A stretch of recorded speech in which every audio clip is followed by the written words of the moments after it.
Selamat pagi teman-teman, kembali lagi di channel Analisa Saham. Pada pagi hari ini saya akan memberikan analisa beberapa saham yang menarik untuk kita cermati untuk bulan Maret. Yang pertama itu ada ASI, yang kedua ada BMRI, yang ketiga ada LPPF, dan yang keempat ada BBNI. Sebelum itu, semua keputusan dan risiko investasi tetap ada di tangan para trader dan sahabat investor pasar modal Indonesia. Untuk yang pertama, saham Astra International atau ASI dengan kode sahamnya. Di sini saham Astra terlihat dia sudah menembus supportnya di 5.440, saat ini tertahan di 5.400 dan mendekati area MA 100 di 5.260. Dan untuk stok RSI sendiri untuk Astra di sini sudah oversold terjadi jual, dan untuk MACD di sini masih mengindikasikan pelemahan. Dan untuk asing sendiri di bulan Februari ini terlihat melakukan penjualan dengan jumlah sangat besar di saham Astra. Volumenya juga besar. Jadi dilihat dari asing sendiri, asing ini keluar dari saham Astra di bulan Februari. Dan untuk bandarnya sendiri dalam seminggu ini terlihat bandarnya melakukan distribusi dengan jumlah besar dari tanggal 22 sampai 26 Februari. Secara rata di sini distribusi besar dari bandar dan juga asing juga keluar dari saham Astra. Nah, bagaimana peluangnya untuk di bulan Maret? Saya melihat untuk Astra ini peluangnya sangat menarik. Kenapa?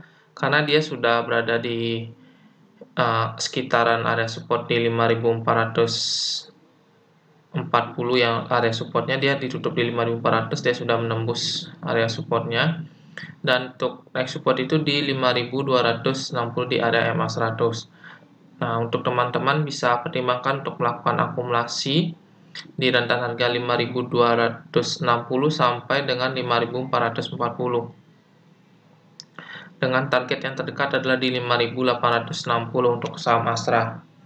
Karena di sini terlihat dari stok RSI ini sudah oversold, harusnya paling tidak ada penguatan. Yang terdekat itu di 5.860. Ditambah lagi ini untuk aturan untuk penggratisan pajak ini akan dimulai di bulan Maret. Harusnya untuk saham seperti Astra ini salah satu sentimen positif untuk di awal bulan Maret ini. Jadi harusnya Senin besok ini Astra bisa ditutup lanjutkan penguatan.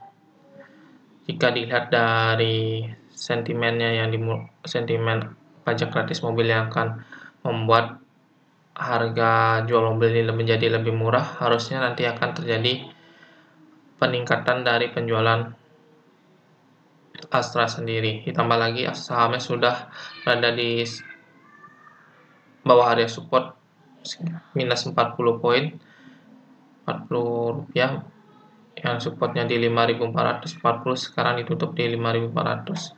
Teman-teman bisa pertimbangkan untuk akumulasi di rentan harga 5.260 sampai 5.440. Dan untuk stop loss sendiri ini bagi teman-teman itu bisa atur di harga 5.200, karena jika ditutup di bawah 5.200 ini bisa menjadi tanda-tanda bahwa Astra ini akan bergerak downtrend seperti itu.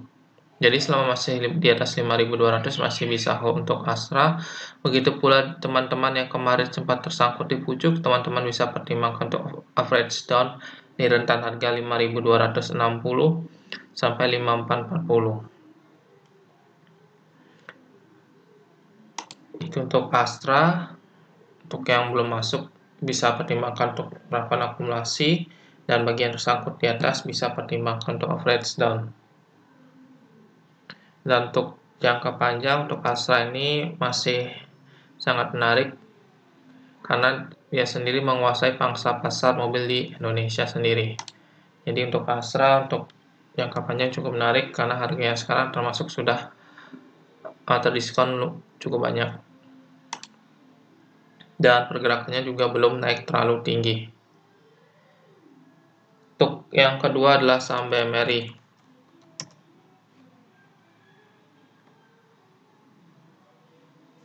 Di sini Bank Mandiri sendiri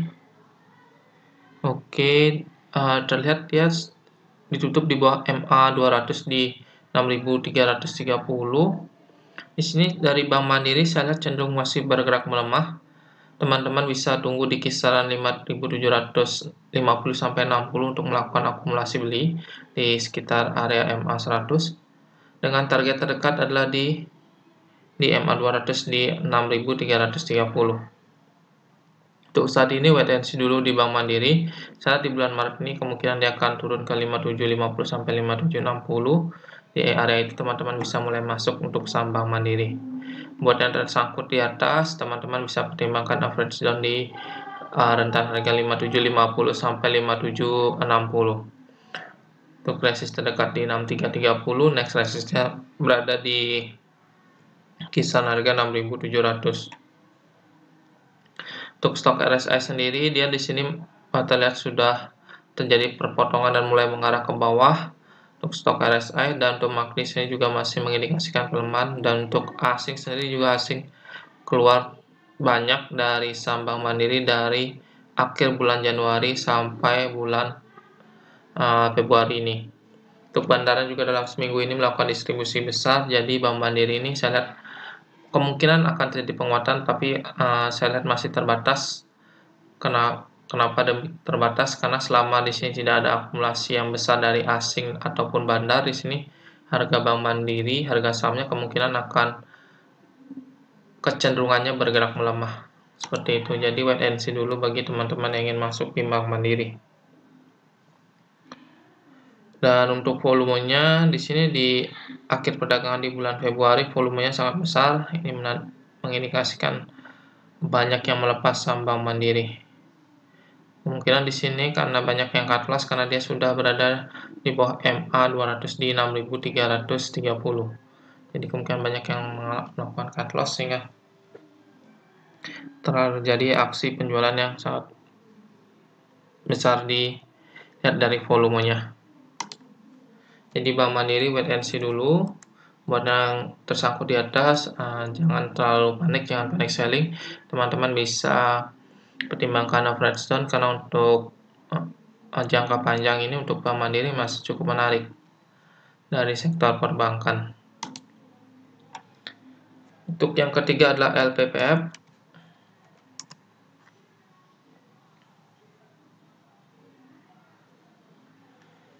Oke, untuk LPPF ini terlihat dia pergerakannya sideways dengan support itu di rentan harga 1010 sampai 1110 area sini.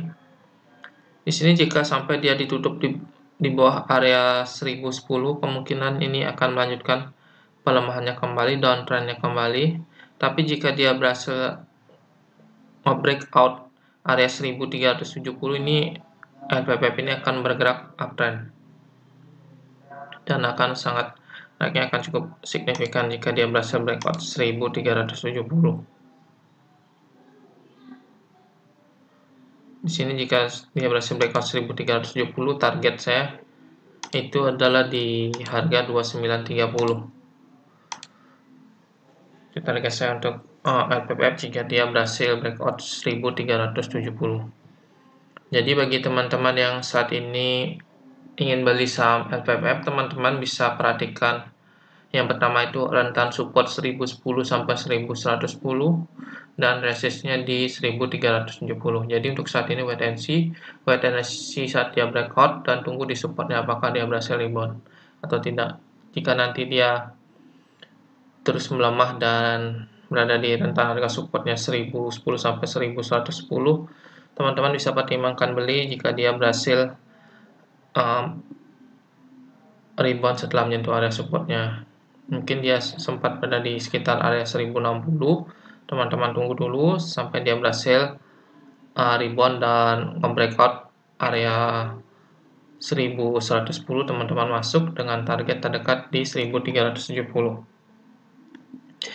Itu untuk LPPF, lebih cenderung wait and see dulu, tunggu di resistennya, tunggu breakout atau tunggu di sekitar supportnya. Untuk stok RSI-nya sendiri di sini masih mengindikasikan pelemah dan MACD juga terlihat mengindikasikan pelemahan. Untuk asing sendiri, asing masuk tidak begitu besar. Cuma secara rata-rata dari Desember ini terlihat asing ini mulai masuk di saham LPPF. Ini asing mulai masuk, asing cuma keluar tidak begitu besar, lebih cenderung masih lebih banyak masuknya untuk pergerakan asing.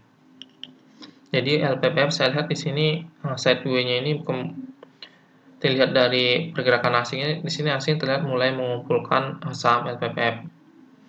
Jadi teman-teman bisa pertimbangkan untuk melakukan akumulasi di rentan supportnya atau beli saat dia breakout seperti itu.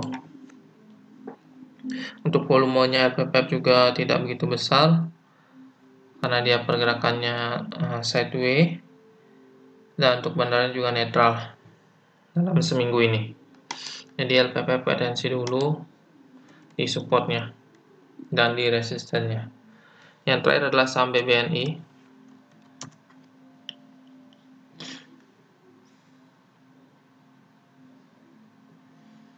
Oke, untuk saham BBNI di sini terlihat terbentuk candle doji, dan untuk support terdekat itu masih di area MA 200 di sekitaran 5.800, dengan resisten itu yang terdekat adalah di MA 50 di 6.260. Untuk stok RSI sendiri di sini sudah berada di sempat di oversold, lalu dia mulai menyilang dan mengarah ke atas. Sedangkan untuk MACD-nya sendiri di sini terlihat masih cenderung bergerak sideways, belum ada sinyal entry untuk penguatan dari MACD. Untuk asing di sini asing keluar dari saham BBNI dalam seminggu ini. Jadi untuk BBNI, teman-teman bisa pertimbangkan untuk akumulasi di kisaran 5.800. Masuk bertahap, dan level yang patut diwaspadai adalah di 4.980 area ini. Sampai ditembus, waspada dia bisa bergerak downtrend untuk BBNI dan bisa kembali ke harganya di saat saham ini jatuh cukup dalam. Jadi untuk BBNI, teman-teman bisa lakukan akumulasi beli secara bertahap di sekitaran MA 200 di 57, di sekitaran 5.800. Dan untuk resistnya di 6.260 di MA 50. Untuk volumenya sendiri, ini terlihat volume pembelian cukup besar. Jika besok ditutup dengan candle bearish dan dia menembus MA 200, jangan dulu masuk teman-teman. Tapi jika besok dia ditutup dengan candle bullish dan dia berhasil membreakout area MA 20 di kisaran 6.090, teman-teman bisa pertimbangkan masuk dengan target terdekat di 6.260. Jadi untuk BBNI, karena ini candle yang Jumat ini terbentuk adalah candle doji, kita sebaiknya lebih berhati-hati karena di sini tidak ada informasi yang bisa kita lihat. Kita harus tunggu candle konfirmasi dulu. Jadi untuk BBNI, wait and see dulu bagaimana besok pergerakannya. Jika dia berhasil breakout dari MA 20, bisa pertimbangkan masuk di atas di kisaran harga 6.090 untuk MA 20 ya. Teman-teman bisa pertimbangkan masuk dengan target itu di 6.260. Tapi jika ditutup dengan candle bearish, sebaiknya wait and see dulu untuk masuk di BBNI seperti itu. Nah, takutnya jika dia candle bearish ini mengindikasikan terjadinya pelemahan lebih lanjut lagi di saham BBNI. Jadi untuk BBNI wait and see dulu, tunggu dia breakout dari area MA 20, dan apabila area MA 200 ditembus, wait and see dulu, jangan dulu masuk di saham BBNI. Dan untuk teman-teman yang sudah beli di atas, teman-teman bisa pertimbangkan average down di level supportnya di MA 200 di 5.800 jika dia berhasil rebound. Mungkin dia akan sempat sentuh di 5.800 lalu dia rebound, itu teman-teman bisa mulai masuk. Tapi jika dia menembus 5.800 tidak berhasil rebound, teman-teman jangan lakukan average down. Teman-teman bisa average down di kisaran harga 5.160 di MA 100. Jadi untuk WBNI seperti itu, wait and see dulu. Karena ini yang terbentuk pada kanal doji, jika dia berhasil breakout dari MA 20, teman-teman bisa mulai masuk. Dan apabila nanti dia ditutup menguji MA 200 dan berhasil rebound, teman-teman bisa melakukan NT juga dan average down bagi teman-teman yang tersangkut di atas. Apabila MA 200 ini ditembus tidak berhasil rebound, teman-teman jangan dulu masuk di saham BBNI. Seperti itu. Baik, sekian analisa saham dari saya. Jika ada teman-teman yang ingin menanyakan tentang saham-saham yang ingin dianalisa, bisa tinggalkan komen di kolom komentar. Dan terakhir, jangan lupa subscribe, like, comment, dan share video ini agar dapat membantu channel ini semakin berkembang. Terima kasih.